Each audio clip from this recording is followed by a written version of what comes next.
Tess Taylor, host of Season 2 of the Recording Artists podcast. We called this season Intimate Addresses because it was quite literally about letters and addresses, in particular, the personal letters of 6 great artists. Each letter was a jumping-off point for so many narratives about art, endurance, and friendship and stamina that it was hard to narrow them down to create short, cohesive stories for each episode. So we hosted a live event to share some of the backstories and even more letters that didn't make the cut for Season 2. Getty curator Pietro Rigolo and author Maya Binyam joined me in front of an audience at the Getty Center in Los Angeles. This special bonus episode is a recording of that event. I hope you enjoy our conversation and that it inspires you to write more letters to your friends, your family, and your beloveds, savoring each stamp, postmark, and ink smudge. And I hope you feel more connected to the art within and around you. Happy listening.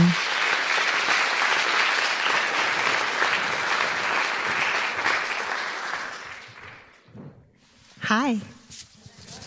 It's really exciting to be here tonight. Thank you all for coming in when the weather outside was so beautiful.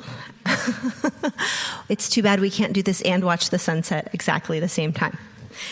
So we had this wonderful journey together with these letters, and we spent all of this time in the archives, both of us, Pietro and I, selecting letters to make this podcast. And yet there were still, we delved deep. We sucked up stories. We, engrossed ourselves. And there was still more, always more, things that got left out, things we wanted to say, sort of outtakes. And so we decided to have this conversation together. I wanted to start by asking people who are here, Maya Binyam, Pietro, what their relationship to letters is. Shall I start? Sure. So I was born in the early 80s, very early 80s. And I remember my parents, I think they got the first desktop computer in our place towards the end of my high school years. So essentially from that point onwards, all my life as a writer, as a correspondent has been filtrated through a screen and through a keyboard. But there's one earlier instance of, writing correspondence that I remember, which is kind of the summer ritual of writing postcards to friends during the summer. Particularly when you are in grad school, the summer is this extended period of time in which you are separated by your peers and your friends that are so important at that point in your life. And so writing and receiving postcards was this beautiful way to just, keep up to date to what your peers were doing, right? And I remember also the pleasure of, there's something beautiful in postcards, the way you have to flip them and the relationship between image and text. What about you, Maya? Well, first of all, it's so nice to be here. Thank you both, and thank you all for coming. I was recently thinking about this question, and I remembered that my mother recently told me that when her mother died, which was when she was quite young, my mother discovered a collection of love letters that had been exchanged between her mother, my grandmother, and her father, my grandfather. And she told me that when she found this collection of letters, rather than reading them or keeping them for, future generations, she decided to make a fire and burn them. So she destroyed these letters. And as I was hearing this story, I felt very sad. My mom said, she was doing it for her mother, who was a very private person and wouldn't have wanted anyone to read these letters. But as her granddaughter, who never knew her, I heard this story and I felt a kind of, a sense of loss, because it felt like those would have been, vestiges of her self-expression that I don't otherwise have access to. And so I found myself becoming very indignant and entitled to these letters, which were never intended for me. And it was a kind of a ridiculous feeling, but it made me realize that most of the letters that I've read in my life have not been letters that were intended for me. They were letters that were intended for other people, either because I was encountering them in personal family archives or in public archives. And I think we're all sort of in that position today, looking at these letters from artists, which were never intended for us. But there's a kind of luscious voyeurism in intercepting those letters and becoming a part of someone else's intimate address. And it's a very active mode of reading that I've been very attracted to. Letters are impartial as expressions of someone's character and consciousness, of relationships, of plot. And as a writer of fiction, I love the kind of speculation and invention that is necessary when you're reading a letter that wasn't intended for you. And there's something a little, I don't know, naughty about it too, which is fun. I don't know, what about you, Tess? So I do remember letters in my childhood, and my grandmother was a great correspondent. She was a witty, that would have been her art form. She wrote long, garrulous letters that told sly stories about other people in the family. And she expected you to have read them when she got back from wherever she'd been. And she would clip articles from the newspaper if she thought that you should read them. And if you didn't read them, that would also be a problem. And I love her ephemera, very much.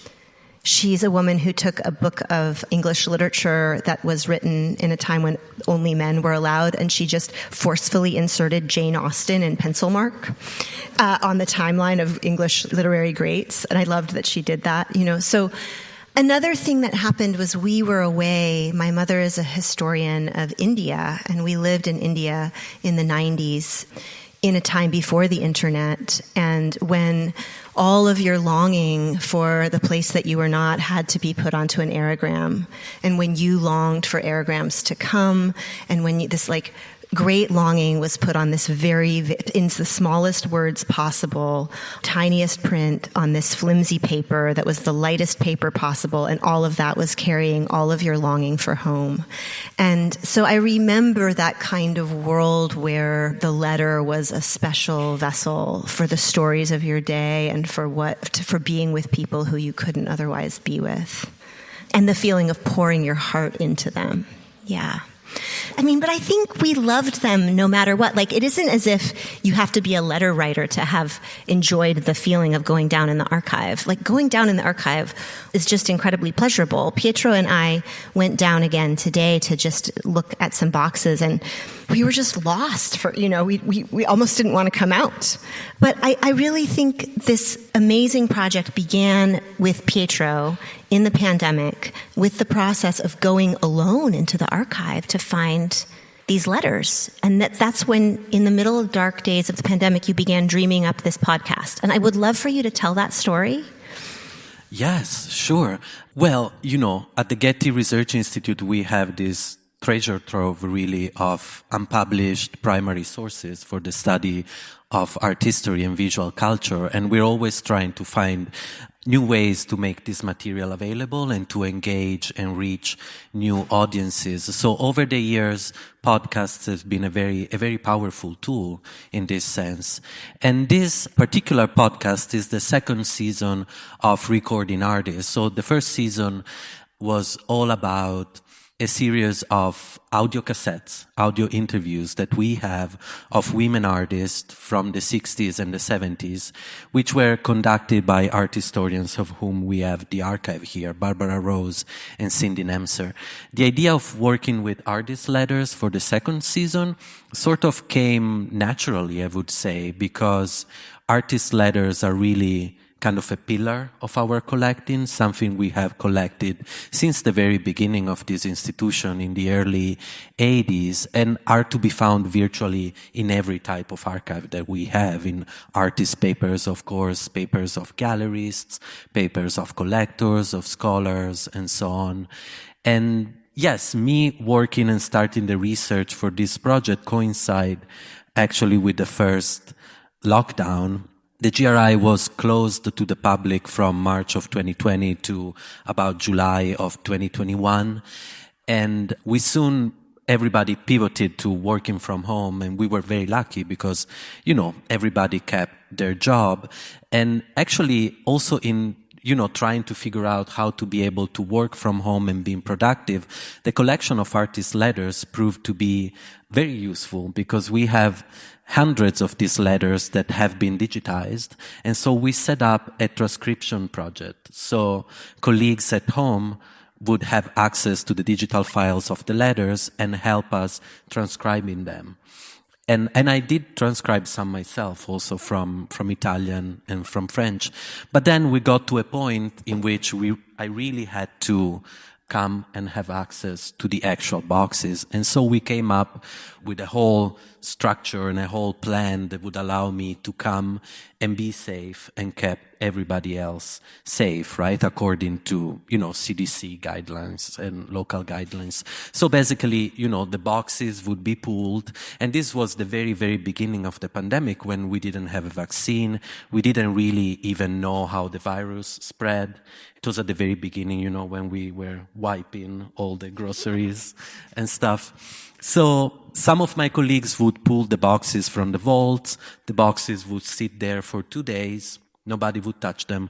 Then I would come one day when I knew I was going to be just by myself, spend a day reading and taking pictures, and then the boxes would sit again for a couple of days until they would be put safely down in the vaults. So it was a little bit, complex and cumbersome, but it worked out. On a more personal level, though, was a very kind of strange process being here in this, huge place by myself and being confronted also with these texts that in a way are all about trying to bridge a distance, right? And they're all about longing and missing people. And I myself was going through all that, having all my family in Italy. And of course I was in direct contact with them every day, but yeah, it was a strange overlapping of what was going on in my life and in everybody's life pretty much. And also what I would find in these texts, in these letters. So when I was called for this project, I was offered 14 letters to read to assemble somehow into 6. But in some ways, 14 was you narrowing down a number of, you were just finding story after story and kind of treasure trove after treasure trove.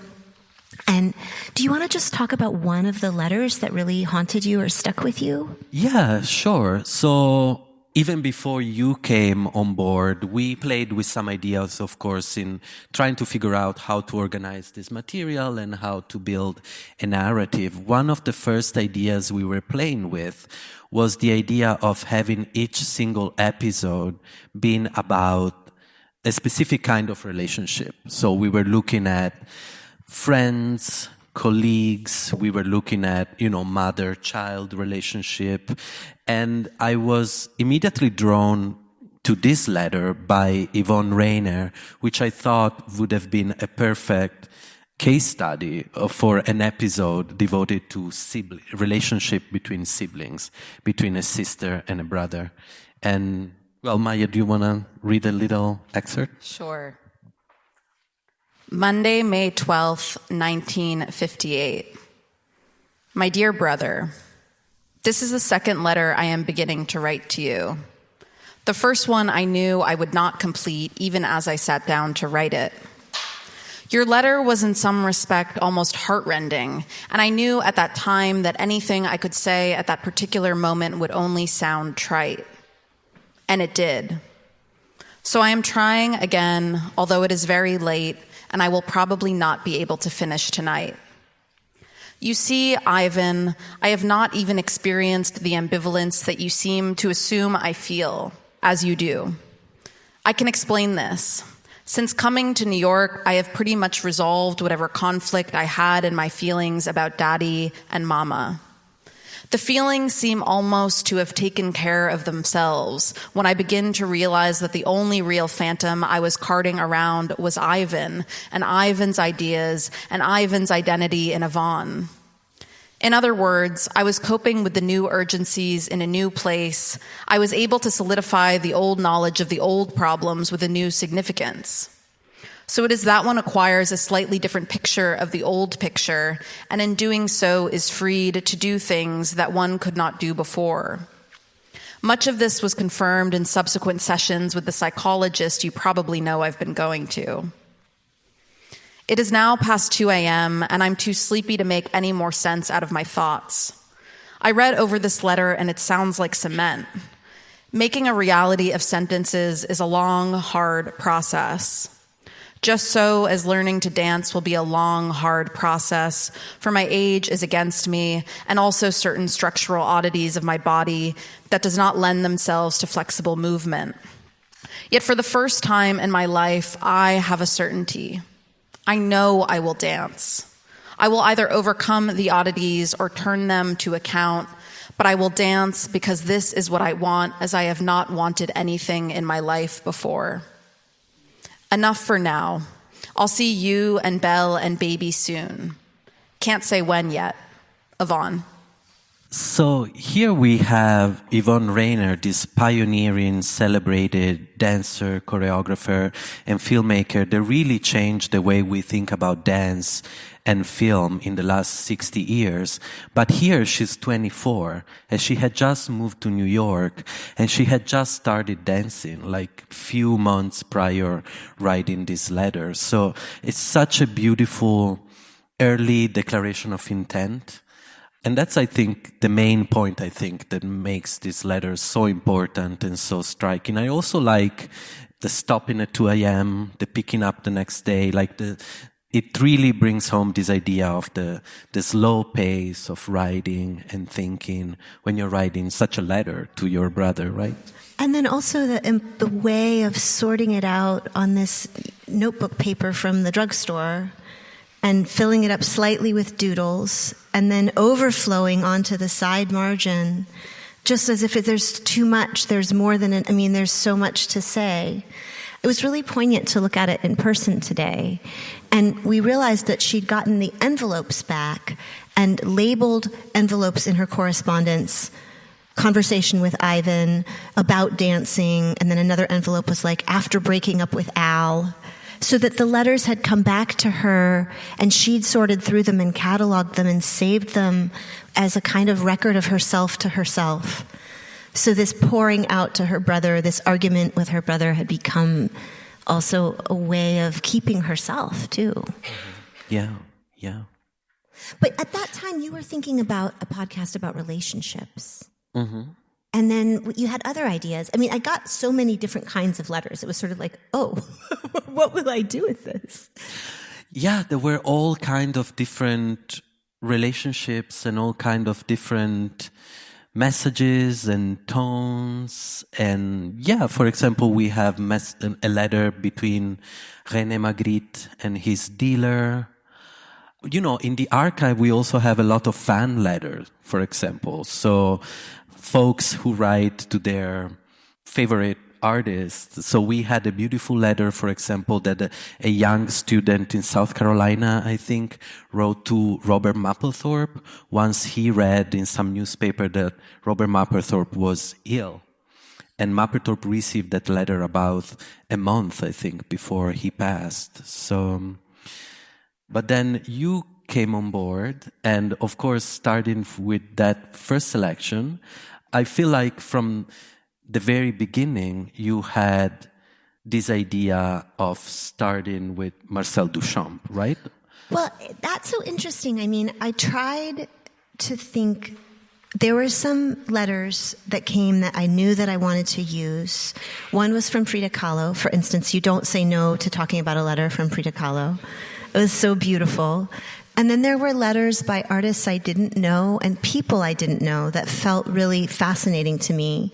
And there was art movements that I myself hadn't thought about much or didn't really know, like Fluxus, for instance. And as I was reading about all these characters, a lot was pointing back to Marcel Duchamp. And if you're an art history person, that's no surprise to you. They sort of tell you that that's the case. But the thing was, a lot of times if you take art history, they talk about Marcel Duchamp in terms of a few big pieces like this urinal that he called art in 1917. But there was another piece of his that really caught my attention, and that was this piece called The Green Box. And it was one of a series of boxes that Marcel Duchamp made. And this box actually was full of all kinds of mysterious fragments and pieces of incomplete writing and doodles and ideas. And this was the piece of art. The piece of art was actually Marcel Duchamp giving you a performance of his archive. And they're totally tantalizing. There's a little piece of graph paper that says, to classify combs by the number of their teeth. And you're like, what is that? But the thing is, the feeling that gave me was the feeling that I have in archives, that there's something where they point towards art and then you reshuffle them endlessly and you're always looking at clues and conversations. And I thought, it isn't just because Marcel Duchamp is like this famous 20th century artist, it's because he's actually made the archive into a piece of art itself, or he's pointed at this congruence between archives and artwork. And I was just fascinated by that. But then, in the archive of Marcel Duchamp was this cache of really fascinating letters. And one of these letters was to his friend Man Ray. Duchamp is writing to Man Ray pretty frantically, really, during 1939, 40, 41, 42, as the place that they've lived and shared in Paris is becoming no longer habitable to either of them. And Man Ray is actually Jewish, and there's one letter where he's advised not to go back to Paris. And meanwhile, Duchamp is leaving their art in Paris. He's actually fleeing Paris, and he's building this little archive that happens to be in a box, which he actually calls a suitcase, at the moment that he's leaving his country, potentially for good, after the Nazis have come. So one of those letters is the first episode, but there were so many more, and I wanted you to would you mind reading that? Sure. Dear friend, dear man, we did receive your letter a few days ago. I would have answered your telegram immediately with the telegram. This was about 15 days ago. I hope you two haven't tried to go back to Paris. If it is possible to make your way down to Arcachon, come here for some time. Here, life is enjoyable. A lot of Germans, less refugees. The Crotis are here, also Cecile, Eluard, and Beckett. The Dalis have left already a long time ago, I imagine to Spain. Warmly to the two of you, from the two of us, Marcel. So there you have art as a network, art as a diaspora, art as changing under pressure of catastrophe, and a kind of basically a catalyst of 20th century art, or late 20th century art, just right there in that correspondence and in that letter. And of course, isn't it kind of amazing to see these envelopes where eventually Man Ray makes his way to 1245 Vine Street, Hollywood, and we can sort of feel the present beginning, like it doesn't know that it's coming to us, and we don't know that but we see it in this envelope, and it's kind of amazing. So all of that, suddenly I was like, Duchamp is the one. But as I started working with him and with the other artists, there were all of these moments where there would be these funny tendrils back to Duchamp. Like Frida Kahlo got in trouble in Paris, and André Breton actually treated her really badly, and Marcel Duchamp came to her rescue. And similarly, in each of them, there would be kind of threads between each other, this idea that art is a conversation and a network and a series of relationships as much as it is objects. That kind of kept coming back as well. Mm-hmm. Yeah. And so we have Marcel Duchamp, we have Frida Kahlo, which are two of the most celebrated and famous artists of 20th century, right? But then you pivot to MC Richards, who's probably somebody that, most of our audience have never heard of. So how was it like to then work on somebody that is not that well known and that maybe requires some more contextualizing and explanation? Yeah. MC Richards is a really interesting case. She was in the circle of John Cage and Merce Cunningham and all the people who came through Black Mountain College, which is this incredible experimental college, also formed by people fleeing the Nazis. And she was a very brave woman who got her PhD at Berkeley in 1942, in a time when very few women got a PhD, and then she went into an even more experimental college to teach. And she did so many things. She translated avant-garde French plays, and she wrote poems. And eventually, like many of the artists at Black Mountain College, she crossed over and started doing other things as well. So she started throwing pottery. And then she wrote this incredible treatise about creativity that's really about pottery, poetry, and the person, is her book called Centering. But, you know, she wove between things, and she's kind of like this ghost figure. Eventually, she ended up doing something like social practice art and raising community gardens and working in prisons and having a lot to say about building community through art and through gardens as well. But really, the thing was, her letters were just amazing. Like, that was also it. Like, here's a person I have to talk about, and the letters come off the page. And she was writing on, like, onion skin. Sometimes she was writing on crayon with, like, these long poems in crayon. And she was all in love. And she was writing these love letters. One of them said, "I am sitting in bed with my naked back against the cold plaster and a candle stub for light, only to say hello. Hope everything's well." You're like, okay, I want to write about you. But would you read some of these incredible, like... Yeah, I'm going to read from 3 separate missives, so I'll pause in between, so hopefully you'll get a sense for which is which. It's been a long day of typing, and I'm too tired to use the shift key, even except here and there. But I do want to love you in Colorado as I loved you in Spain, and anyway, I got a present for you. This here chapter you were a-wanting to see, here it is, revised and rejuvenated, read and heed. Honey, I wish you was here. Love, MC. Good night, darling. I'm in the soup without you. Mended your underpants tonight out of sheer love. Only 4 more days, Zowie. Tenderly, MC. She's also always doing all these things at once. She's like throwing pots, the kiln explodes, she's buying like special wheat, she's stone grinding it, she's making caramels for John Cage's birthday. And there's these people next to her who are inventing all kinds of avant-garde American art. And she's really going back to the land earlier than many people, and she's inventing avant-garde American craft. And she didn't really get credit as a poet. The pottery a lot of it is gone or not really saved. And she's kind of one of these artists who has left us so many processes and not necessarily products. But the feeling of verve and energy and life and stamina in the letters and in her and the story I just fell into her. In fact, I wanted to imagine who would play her in a Netflix series. And then when she had her breakup in her letters, I was really disappointed, and I kept waiting to see what would happen. And, I really felt like Zoe would come and see me, and I'd be like, can I tell you more about how I'm feeling about MC? So that was just, she's a really amazing character if you don't know about her. The box we opened this morning was wonderful, was a box of letters that she was sending from Mexico.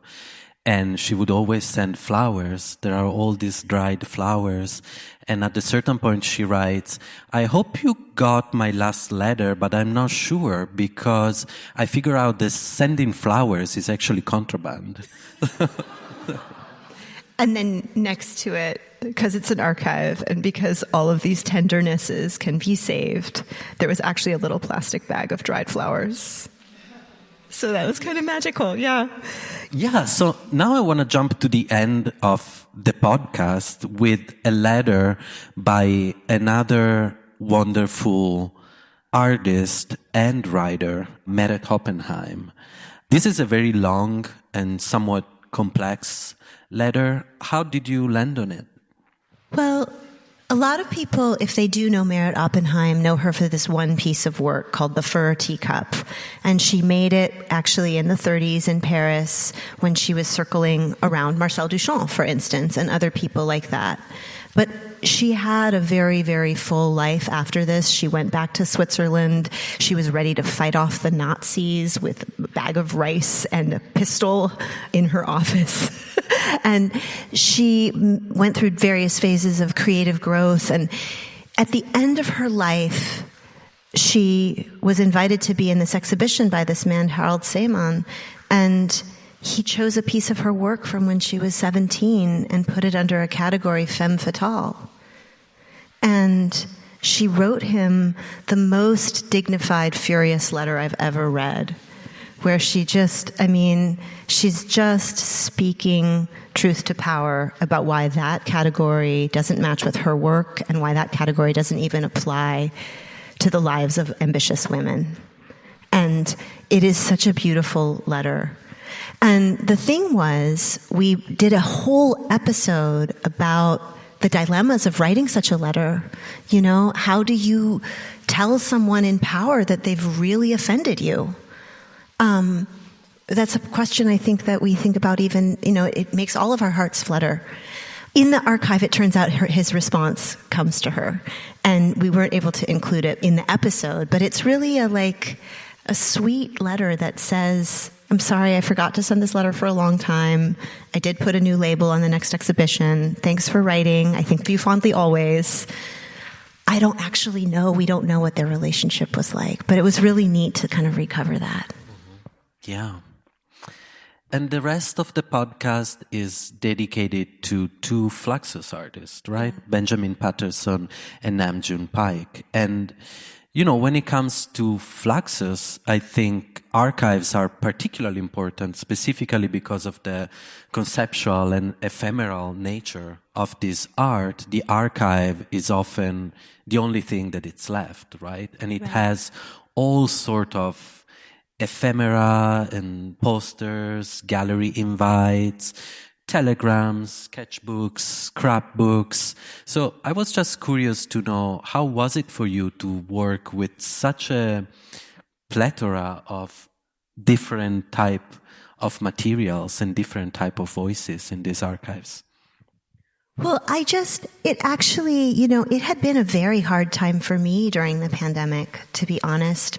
I had two books that both represented about 10 years of work, and one came out in February 2020, and one came out in April 2020. And instead of going on tour and really bringing them to the world, I kind of read them in my basement on Zoom, looking out at my laundry, which most often needed to be done. And there was this feeling of enormous sadness that I had in the fate of the creative life. And what was really amazing about working with each of these artists was that each of them offered a portrait in creativity and a portrait in artistic stamina and a portrait in living through really challenging times. And sometimes the place where you would see an artist gathering up their strength or making their argument would not necessarily be in the piece of work that would end up in a wall, but mostly in the notebook. And like that willingness to go on making notes in the notebook just began to seem like a kind of strength. And there were also just so many wonderful things that maybe, again, are more about process and more about stamina and more about whimsy and delight and the kind of desire to give muscular attention to the world. And so, for instance, here's this thing by Benjamin Patterson, which we looked at today, and we realized he's cutting up a Life article from 1967. This is a period when this artist probably had already told a bunch of other people that he was retiring from art. This is an article during the Vietnam War, and he's made this crazy but very deliberate collage. If you see it in person, it's crafty. I mean, you could make something like this with a 5-year-old and have a great time doing it. But the words were so meaningful to me, keeping in mind that Patterson is a musician. And so when he talks about a pause and a rest, it's a kind of a musical notation as well. We don't have it all on the slides, but I wanted to read to you. The case for bombing pause. First, it would save lots of money, and it might also save some people their lives. In any case, the pilots and the bombardiers could stop and relax and have a cup of coffee or a glass of beer. If the pause were long enough, some airmen could play golf and attend concerts at rest camps. Others might go home to see their kids. And then, Maybe, if the pause lasts a long time, we will stop fighting and go home to raise sheep. I think we could use this notebook now. But I also just felt like this kind of catharsis of craft, right? This is not a person who's actually actively making art as a career at this moment, but this is a person who is just like, can't stop. Oh, see, here's the kind of scores, and these are the delightful pieces of art that we would find from Benjamin Patterson. This is what a musical score looks like in his hands. But this is a postcard from Namjoon Paik to David Tudor, who was MC Richards' lover. That she was writing all those, like, she mended David Tudor's underpants just a few years before this postcard was being sent, just for context.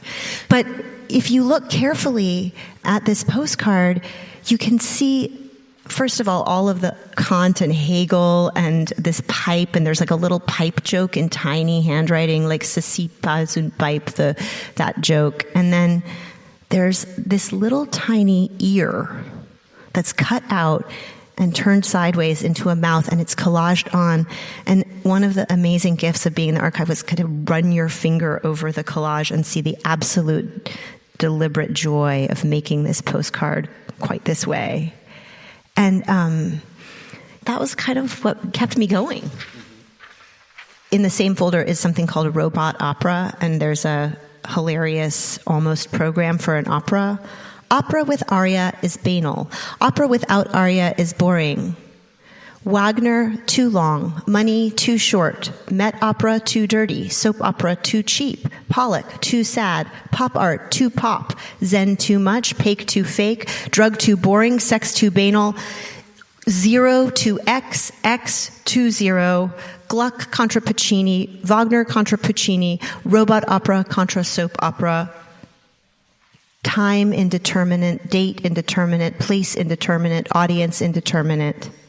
If you meet, please don't watch it more than 3 minutes. Sorry. Like, who invites somebody to an event that way?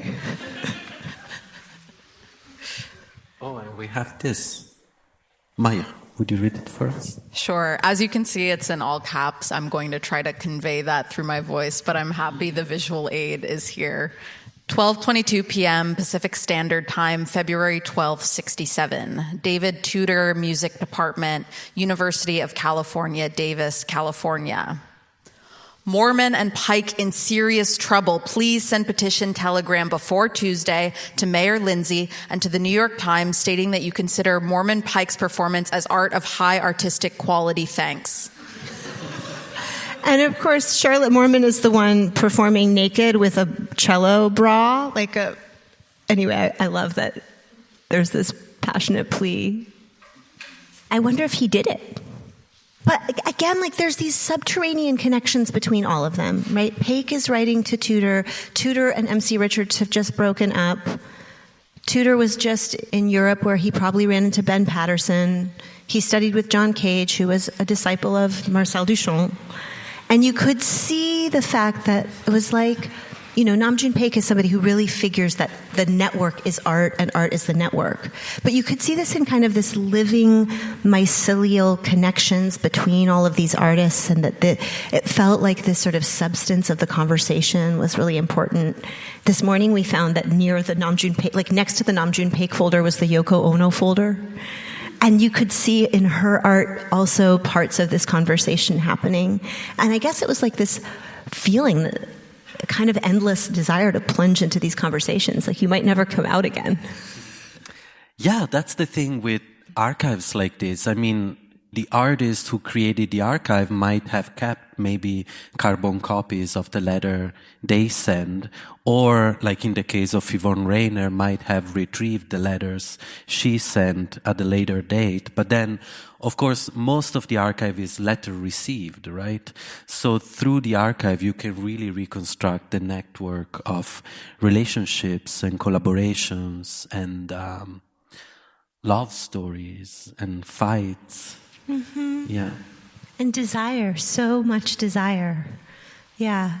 And then there was this moment where you look up and you realize you've kind of been an empath of sorts, and you look up and you're kind of exhausted from entering this other person's life so deeply.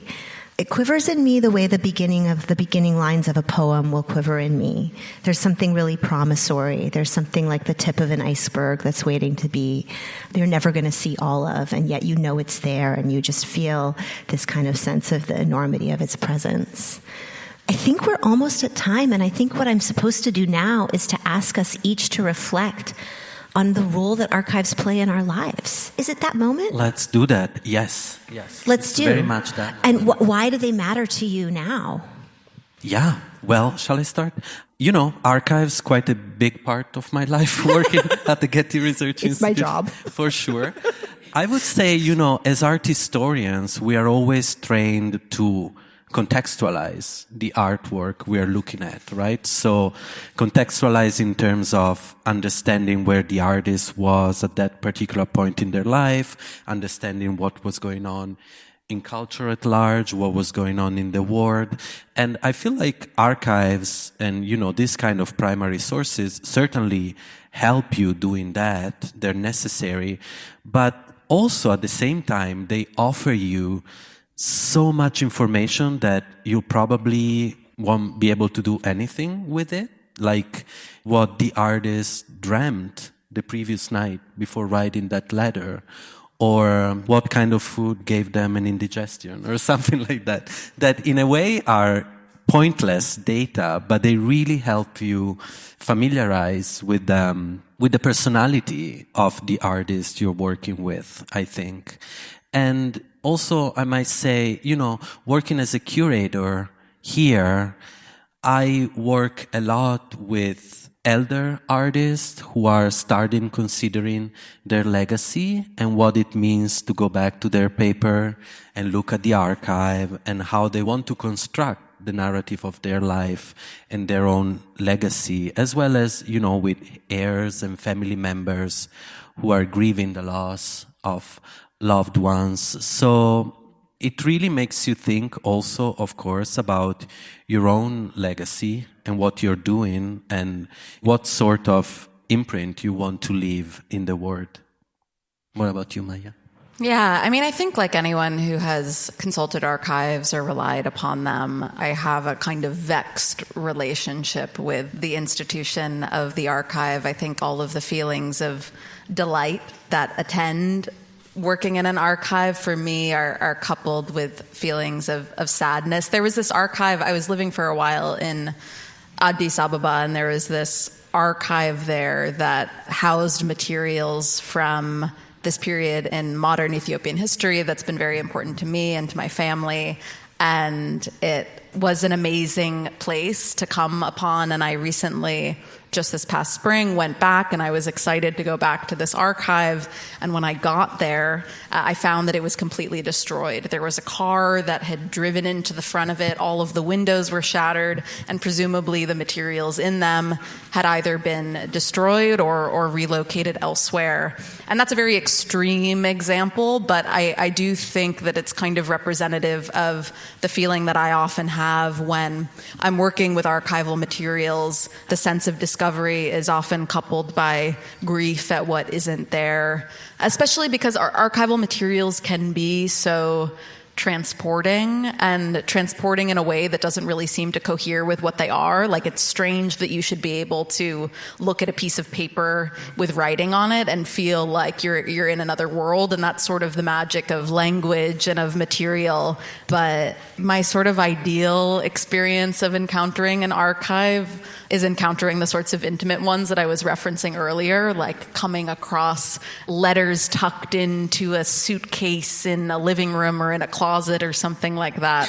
And so many institutional archives don't have that feeling, and yet you do sometimes, like when you're reading something alone, even if you're in a sort of illustrious building that can seem impersonal, like you can have such an intimate, transporting moment that, again, doesn't seem to cohere with the setting or with the physical thing that you're looking at, and yet something amazing comes of that. I mean, I guess that's just the experience of looking at art or or reading a book or something like that. It's like something happens in your mind and in your imagination that seems like it shouldn't be happening, and yet it does. And so I think alongside the grief and the violence around like what's absent, there is always sort of that amazing imaginative thing that happens too. And that's why I continue to rely on archival materials. What about you, Tess? They're so radically imperfect in so many ways. And they're such records of mirrors, really, of every erasure and every kind of historic violence. You know, they're as imperfect as we are. And yet, I've never been to an archive where I didn't come out feeling more compassionate and more tender and more alive to this like sort of furious complexity of being human. And that can be like the strange ads for sundries in an 18th century newspaper, or it can be the doodles alongside these letters. And really the evidence of this human hand. And I feel like it is such an imperfect process, and I think it makes us aware of our mortality in a way, and I think it makes us aware that the terms of our moment are not the terms of every moment. And then we come out kind of being asked to bridge. And I love that. I love that so much. Each of these letters also, like the physicality of the way that somebody wrote a letter that day on the torn out piece of lined paper or this particular kind of stamp, they carry with them more than themselves, I think. And they make us aware of the entirety, a texture of a world that's gone. And I'm really grateful to them for that. And I really was grateful to be able to spend time with these 6 lives.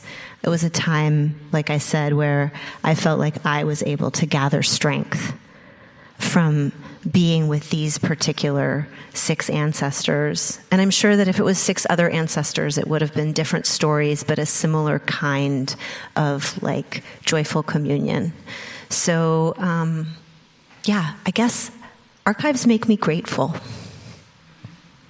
All right. Thank you all so much for coming. Thank you.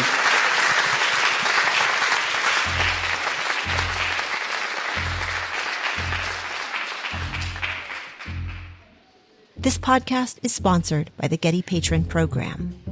Intimate Addresses was produced by Zoe Goldman with audio production by Gideon Brower.